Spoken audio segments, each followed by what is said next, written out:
Nas Filipinas é muito comum a existência de uma esponja conhecida como esponja de vidro. E uma coisa legal sobre ela é que durante a sua vida, um casalzinho de camarões eles passam a habitar no seu interior. Esse casalzinho constitui uma família, vão tendo seus filhos, só que tem um detalhe. Depois de um tempo, esse casal cresce e acaba ficando preso, entalado dentro dessa esponja de vidro. O que muita gente não sabe é que com o passar do tempo, eles acabam morrendo ali dentro de velhice e a esponja também acaba morrendo, ficando só a carcaça de vidro e o corpinho dos dois camarões. Só que nas Filipinas é muito comum você dar de presente de casamento para um casal de recém-casados essa esponja com os dois camarões, porque você está desejando para eles que eles fiquem juntos até a morte, como aquele casal. Hey, massa, né? E se você quer entender um pouco mais sobre esponjas do mar, você está no canto certo. Eu me chamo Jonas, sou professor de biologia aqui no Ciências no Papel e te convido para esse mundo fantástico, molhado e furado que são os poríferos. Vem!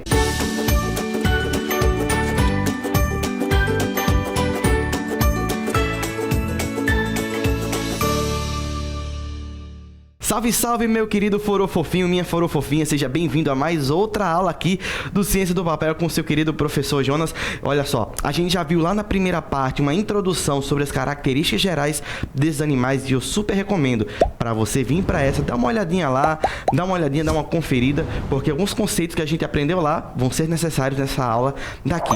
Ô, prof, o que são esses poríferos, né? Por que você falou de esponja do mar? Por que eu tô vendo ali o Bob Esponja tão bonitinho, né? Brincando aí na frente do seu slide. Gente, tem tudo a ver. Por sinal, depois que vocês aprenderem tudo de reino animal, nunca mais vocês vão olhar para o desenho Bob Esponja calça quadrada do mesmo jeito. Até porque o criador do Bob Esponja era um biólogo, né? Hoje em dia ele é falecido, mas ele era um biólogo. E ele pensou todo aquele cenário da fenda do biquíni inspirado na zoologia. Que massa, né, prof? Mas, prof, o que a gente tem que saber sobre as esponjas do mar, né? Os conhecidos poríferos. A gente vai ver aqui aquelas características gerais que basicamente tem toda esponja do mar.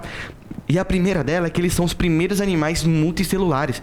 Quando a gente olha na história do planeta, os primeiros animais não foi o gato, o cachorro, né, o periquito, papagaio, não. Os primeiros animais a surgirem na face da Terra foram animais super simples, que são esses camaradas, os poríferos. E ele recebe esse nome, olha só, olha que fácil, prof. Por que danado o porífero recebe esse nome? Porque o corpo é revestido por poros.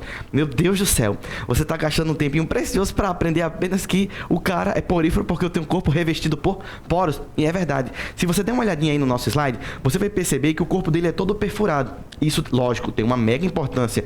Você ser todo furado assim tem uma importância, obviamente, no ponto de vista biológico. O que mais, prof, que a gente sabe desses caras? Você tanto pode encontrar esponja dentro da água salgada, do ambiente marinho, e você também pode achar esponja em ambiente de água doce, né, que é o dulcícola. Eu sei que normalmente a gente chama muito de esponja do mar, porque a maioria, obviamente, está no mar. Mas uma coisa que eu prefiro chamar de esponja, porque você tanto tem no mar quanto na água doce. O que mais que a gente sabe delas, prof? Gente, essa aqui é uma informação que se eu fosse você, eu marcava aí com gosto de gás. Eu pegava o marca-texto mais violento, mais feroz que você tem e deixava registrado, porque essa daqui é uma das características mais importantes desse grupinho. Eles nem possuem sistemas e nem tecidos. Veja, você tem seu tecido epitelial, você tem a sua pele, você tem o tecido nervoso, você tem o cérebro, você tem um monte de outros órgãos no seu corpinho, mas elas não possuem. Sério, prof? Sério. Esponjas do mar, esponjas de água doce, nenhuma delas possui nem tecido, nem órgão e nem sistema. Não é à toa que o Bob Esponja é tão bobinho. Afinal, uma esponja não tem cérebro, né? Tem até um episódio que o Plankton, ele tá lá controlando o cérebro do Bob Esponja. E você agora, depois dessa aula aqui no Ciência no Papel, vai estar ligado que... peguei a referência, hein? Isso tá errado. Tá errado porque eles não possuem cérebro. Então não tem como o Plankton tá lá controlando isso, tá ligado? Massa, né, prof? O que mais que a gente sabe desses caras? A gente também sabe que o corpinho dele tem 3 partes importantes. Você tem aqui, lindamente linda, o poro, que é por onde a água entra. Essa região espaçosa chamada de átrio, que é por onde a água percorre por dentro. E aqui por cima você tem uma região chamada de ósculo, que é por onde ela sai. Então, a todo tempo, pensa comigo, a água está fazendo o quê? Ela entra pelo poro, passa pelo átrio e sai pelo ósculo a todo momento. É um movimento, gente, que ajuda a água a estar entrando e levando comida para esses camaradas. Lembre-se, esses bichos são sésseis, eles não se movem. No dia que você vê uma esponja se mexendo, corra porque é o Satanás. Não tem como aquilo se mexer. Esponjas do mar, elas são sésseis, elas são fixas, elas não conseguem sair do seu cantinho. Há quem diga que, tipo assim, é questão de milímetros por ano, mas vamos ser sinceros, você não vai ficar contando isso aí, né? Não. O que mais que a gente sabe deles, prof? A maioria é assimétrica. Lembra daquele conceito lá da primeira aula que tem um corpinho dividido e todas as partes são diferentes? É por causa disso. Boa parte das esponjas, quando você corta, ela tem essa assimetria. Ela tem as partes todas diferentes quando você desmembra. Além disso, eles são animais filtradores. Pensa comigo, ele não anda, ele vive colado no chão.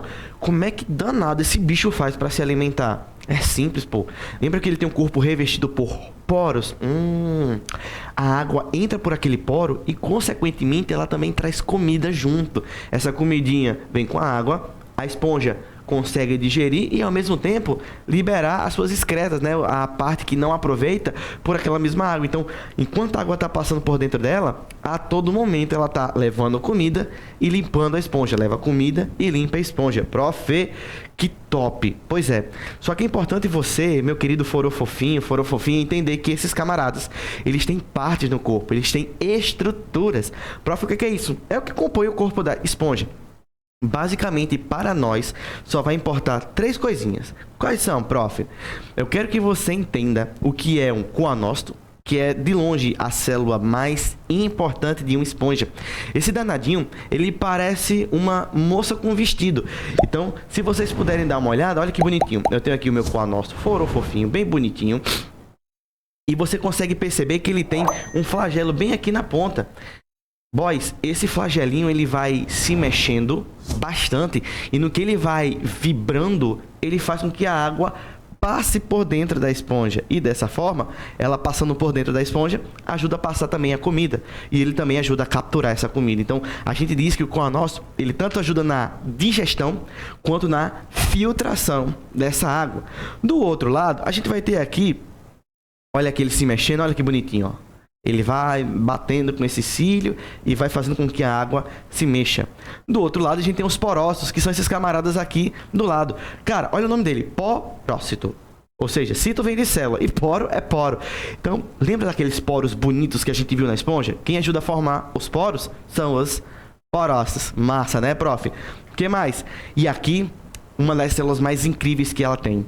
Essa mocinha que parece um ovo frito chama-se de amebócito. É uma célula totipotente. Olha que linda. Olha que charmosa. O que é que ela faz, prof? Gente, essa danadinha, ela funciona como uma célula tronco. Então, toda vez que a esponja precisa criar uma nova célula, o amebócito, ele se transforma. Ele consegue virar. É algo fascinante. Se você pegar uma esponja e quebrar ela todinha e jogar na água, cada pedacinho da esponja cresce e volta a ser esponja de novo. Por causa da presença desse cara. É incrível. Agora, sabe o que é mais incrível do que o amebócito? O seu like. Já deu like, né? Se você tá aqui até agora e não deu um clique aqui, pelo amor de Deus, você já tá deixando o prof triste. Marca esse like gostoso. Compartilha com aquele seu amigo que tá perdendo tempo assistindo em outro canto. E também, não deixe de se inscrever e ativar o sininho para as notificações e não ficar de fora de nenhuma das nossas aulas. Tá ok? O que mais, prof? Então a gente sabe que esse camarada ele vai ajudar muito na regeneração, na reconstrução das esponjas. E também, como é que faz para ela ficar em pezinha? Lembra que eu comecei a aula falando de que existia uma esponja chamada de esponja de vidro? Então, o que compõe o corpinho dela, né, para ela ter esse aspecto de vidro, prof? As esponjas, elas têm tipo um esqueletozinho formado por espículas, que é uma estrutura que ajuda ela a ficar em pezinha. Seria parecido com o nosso osso. Bacana, né, prof? E aqui, só para mostrar para vocês como é que é o fluxo de água passando por eles, vem pelo poro, passa pelo átrio e sai pelo ósculo, né? Bacana. O que mais que a gente tem, prof? E aqui, só pra gente ir finalizando, como é que elas se reproduzem. Pessoal, reprodução de esponja é super simples. E basicamente aqui, ela tem 2 formas. Brotamento e regeneração, se for assexuada. Prof, lembra pra mim o que é uma reprodução assexuada? Fofinhos, assexuadas é aquela em que o camarada, ele não utiliza um parceiro, você não tem mistura de DNA, ou seja, você não tem a participação de gametas ali na brincadeira. É um ser sozinho gerando o outro idêntico a ele, tipo um clone. Então olha pra cá. No brotamento, como é que funciona? A esponjinha ela faz um brotinho, ele destaca, cai e ali aparece outro. Na regeneração a gente já comentou. Você tritura, ela é quebrada, vamos supor que um peixe bateu e torou um pedaço. Aquele pedaço que caiu, regenera e forma uma outra. Já na reprodução sexuada, você já vai ter aqui a participação dos gametas. Então, olha como é facinho. Você vai ter uma esponja macho lançando espermatozoides na fêmea, vai fecundar. Daqui, muita gente não sabe, mas nasce uma larvinha. Essa larva, ela nada, porque chama de larva natante. Ela vai nadando, escolhe um cantinho no chão, grudou, se transforma numa outra esponja. Massa, né, prof? E aí, a esponja, ela tanto pode ser monóica, ou seja, hermafrodita, macho e fêmea ao mesmo tempo, ou ela pode ser dioica, sexos separados, como aqui no caso do nosso desenho. Prof, mas o que é esse desenvolvimento indireto? Gente, desenvolvimento indireto é porque antes de virar esponja, ela tem uma fase larval. Ei, chocolate, né? Aprender sobre elas. E aqui, se você quer aprender um pouco mais, não esqueça que a gente tem uma playlist inteira que você pode estar vendo para acompanhar toda essa parte de reino animal. Um cheiro bem grande e até a próxima.